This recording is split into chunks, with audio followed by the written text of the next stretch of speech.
Hello class 12 students, hope all of you are very fine and doing your work. बेटा, आज की video में हम इनवर्स ऑफ अ मैट्रिक्स से related concept पढ़ेंगे। जैसा कि कल हमने पढ़ा था adjoint of a matrix. So adjoint of a matrix हम सबको क्लियर है कि adjoint of a matrix is a matrix obtained by, किस तरह से ऑब्टेन्ड किया था, transpose of a cofactor matrix. जो हमने कोफैक्टर्स की हेल्प से एक मैट्रिक्स बनाई थी उसका ट्रांसपोज किया था तो हमारे पास इनवर्स ऑफ अ मैट्रिक्स आ गया था। तो इनवर्स ऑफ अ मैट्रिक्स तो हम पढ़ चुके हैं, अब एडजॉइंट हम रीड कर चुके हैं। अब हम इनवर्स की बात करेंगे। इससे पहले हम जानेंगे बेटा what is a singular matrix. Singular matrix वो मैट्रिक्स है जिसका डिटर्मिनेंट जीरो हो जाएगा। A matrix is said to be singular if determinant of this A is zero. And what is non-singular matrix? अब non-singular matrix की भी वही बात है बेटा, इसी का ऑपोजिट हो जाना चाहिए, मीन्स इस मैट्रिक्स का डिटर्मिनेंट नॉन जीरो आएगा।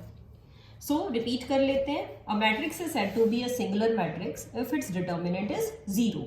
And if its determinant is non-zero, then this matrix is called a non-singular matrix. अब बात करेंगे बेटा, जैसा ऊपर लिखा हुआ है, आपका टॉपिक है आज इनवर्स ऑफ अ मैट्रिक्स। तो इनवर्स ऑफ मैट्रिक्स का फॉर्मूला पढ़ते हैं। इनवर्स ऑफ मैट्रिक्स है हमारे पास, क्या कहेंगे हम inverse of matrix? The result is A inverse. ये नोटेशन है इसकी। A inverse is equal to 1 upon determinant of A into adjoint of A. Repeat कर रही हूँ फॉर्मूला में। A inverse is equal to 1 upon determinant of A into adjoint of A. तो अब आपको सबसे पहले ये बताना पड़ेगा कि इनवर्स एग्जिस्ट करेगा या नहीं करेगा। तो हम क्या इंपॉर्टेंट रिजल्ट्स पढ़ रहे हैं इसमें? If a matrix, if A is non singular, यानी ये जो आपकी मैट्रिक्स ए है, अगर ये नॉन सिंगुलर है, इसका मतलब क्या हुआ कि इसका डिटर्मिनेंट नॉन जीरो है, तब हम कहेंगे कि जो ए इनवर्स है वो एग्जिस्ट करेगा। Then we can say that A inverse exist. And if this A matrix is singular matrix, अगर ये मैट्रिक्स आपकी सिंगुलर मैट्रिक्स है, means determinant of A is zero, then what you will say? Then we can say A inverse does not exist. A inverse exist ही नहीं करेगा। ऐसा क्यों है? क्योंकि जब हम इनवर्स फाइंड आउट कर रहे हैं तो हम क्या कर रहे हैं? एडजॉइंट ऑफ ए को डिवाइड कर रहे हैं डिटर्मिनेंट ऑफ ए से। अगर डिटर्मिनेंट ऑफ ए आपका जीरो ही बन जाएगा तो डिवीजन की कोई वैल्यू ही नहीं रहेगी बेटा। डिनोमिनेटर में 1/0 आप शो नहीं कर सकते, वो नॉट डिफाइंड फॉर्म बन जाती है, और not defined means this inverse does not exist. So this is a necessary and sufficient condition for a matrix to be non singular. यानी अब आप किसी मैट्रिक्स का अगर इनवर्स फाइंड आउट करना चाहते हैं तो वो मैट्रिक्स आपकी नॉन सिंगुलर होनी चाहिए, तभी आप उसका इनवर्स फाइंड आउट कर सकते हैं, अदरवाइज आप उसका इनवर्स फाइंड आउट नहीं कर पाएंगे। सेकेंडली जो इंपॉर्टेंट रिजल्ट है वो ये है कि inverse of a matrix, inverse of a matrix is unique. जो इनवर्स है वो यूनिक होगा। ऐसा नहीं हो सकता कि आप इनवर्स के लिए कोई और मेथड यूज करें तो कोई और इनवर्स आपके पास निकल के आ जाए, ऐसा भी नहीं होगा। सभी मैट्रिक्स का जो भी इनवर्स होगा वो यूनिक होगा, सभी बच्चों का सेम ही आंसर आएगा, सभी क्वेश्चंस के अकॉर्डिंग सेम रिजल्ट मिलेगा हमें। और इंपॉर्टेंट प्रॉपर्टीज पढ़ते हैं। आपके पास रिजल्ट है ए बी इनवर्स, मीन्स ए और बी दो मैट्रिसेस है, अगर आप उनकी मल्टीप्लीकेशन का आप इनवर्स फाइंड आउट कर रहे हैं तो ये आपके पास आएगा B inverse A inverse. This is the result, ये आएगा बी इनवर्स और A inverse. The next one is, अगर आपने a की पावर n का इनवर्स किया तो वो सेम ही आएगा जो आप a इनवर्स की पावर n से फाइंड आउट करेंगे। इट मीन्स क्या है, a की पावर n करके आप इनवर्स कर लीजिए या a इनवर्स की पावर n कर लीजिए, जो रिजल्ट है वो आपका सेम ही रहने वाला है, you will get the same result. In the same way, one more result is there. A transpose inverse is equal to A inverse transpose.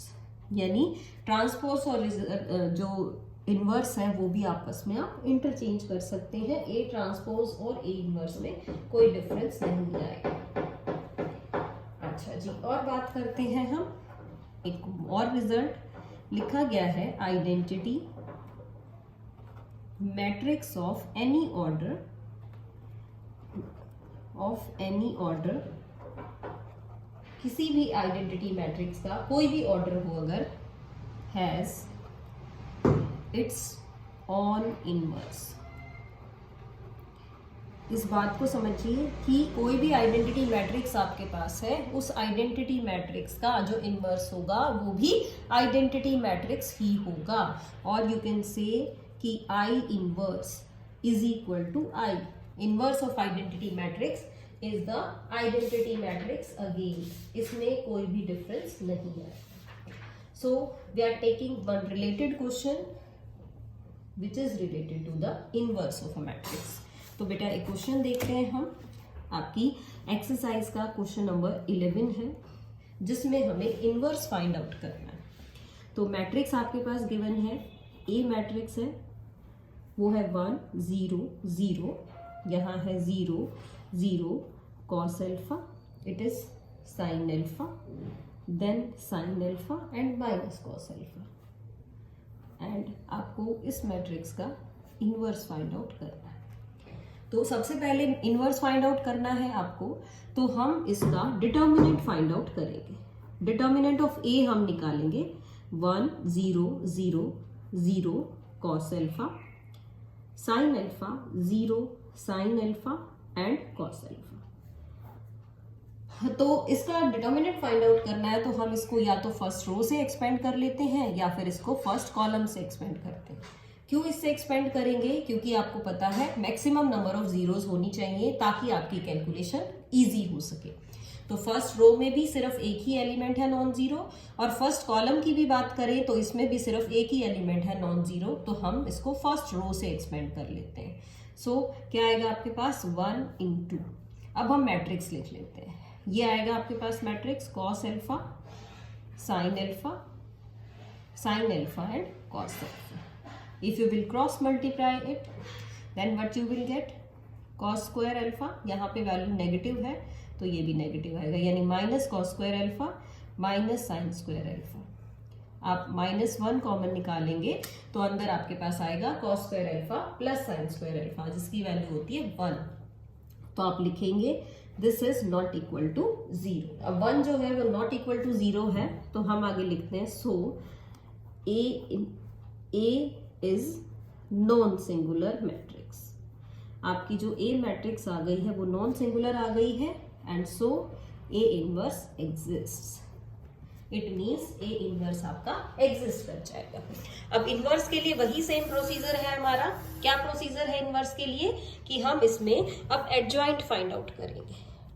यानी मेरा मेन टारगेट है adjoint of A find out करना, जो है C11 C12 C13 C21 C22 C23 C31 C32 C33 and it's transpose.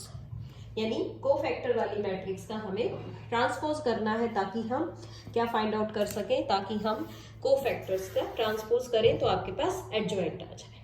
तो C11 C22 अब आप easily find out कर सकते हैं बेटा, क्योंकि एडजॉइंट हमने निकालना सीख लिया. तो मैं इसमें डायरेक्टली कर रही हूँ, बार बार एक एक एलिमेंट को नहीं लिखूंगी. C11 की बात करते हैं. तो C11 ये है आपका एलिमेंट, तो इसमें मैट्रिक्स वही आएगा जो आपने यहाँ लिखा है, that is the value is 1. C12 का ले लेते हैं, ये कॉलम और ये रो आप छोड़ देंगे तो ये वैल्यूज इसकी 0 आने वाली है. And in the same way जब आप इसकी बात करेंगे तो भी ये 0 बनने वाला है, तो यहाँ भी 0 आएगा. अब C21 की बात करते हैं. C21 है आपका 0, तो फर्स्ट कॉलम और इस सेकेंड रो को छोड़ दीजिए, यहाँ से भी 0 और यहाँ से भी 0, तो इसकी भी वैल्यू आपके पास again 0. Now the element is C22. C22 is second row, second column. Multiply करेंगे तो ये आएगा minus cos alpha. Now I am talking about C23 ये आपने थर्ड कॉलम छोड़ दिया, सेकेंड रो भी छोड़ दी है, ये आएगा साइन एल्फा। 2 3 है तो नेगेटिव साइन के साथ आएगा। नेक्स्ट पे आ जाइए, C31 0 है, इसको भी लीव किया, यू विल गेट 0। C32 है, नेगेटिव साइन आएगा और निकाल के देख लेते हैं। 32 means third row second column, तो इट इज साइन एल्फा।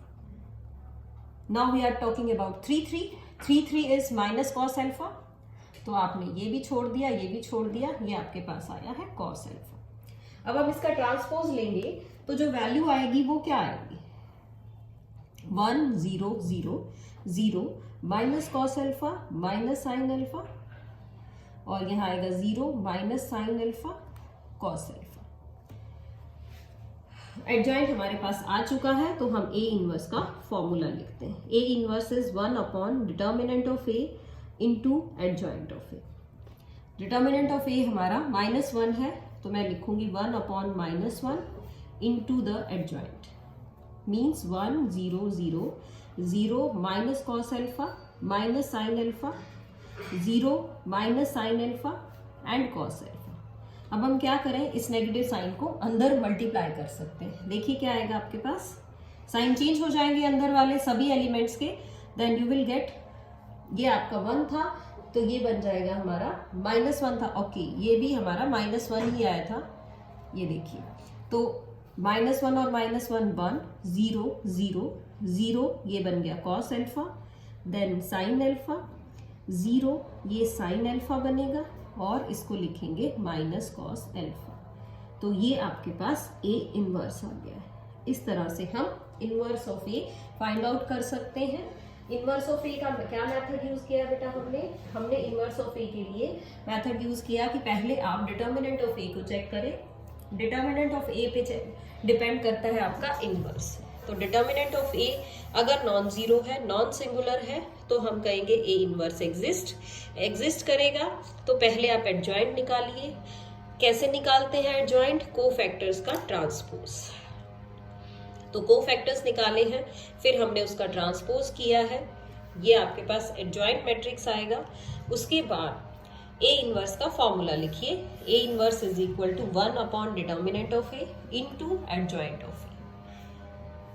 आपके पास डिटर्मिनेंट ऑफ ए आया था -1 और ये आपने एडजॉइंट ऑफ ए लिखा। फिर क्या किया, ये जो -1 था इसने आपके सभी रिजल्ट्स को या जो अंदर एलिमेंट्स थे सभी एलिमेंट्स की जो वैल्यू है वो चेंज कर दी, यानी उनके साइन आपस में चेंज हो जाएंगे। सो इस तरह से फाइंड आउट करेंगे बेटा इनवर्स ऑफ ए, और साथ साथ ये भी ध्यान रखेंगे जो हमने आज इनवर्स से रिलेटेड जो इंपॉर्टेंट रिजल्ट्स पढ़े हैं, यानी A B inverse is B inverse A inverse, A raised to the power n inverse is A inverse raised to the power n, A transpose inverse is equal to A inverse transpose। और सबसे important कि आप किसी भी identity matrix का inverse निकालिए तो वो वापस आइडेंटिटी मैट्रिक्स ही आ जाएगा। तो ये काफ़ी इंपॉर्टेंट कॉन्सेप्ट है बेटा, आज इसको अच्छे से रिवाइज कीजिएगा। That's all for today, thank you so much.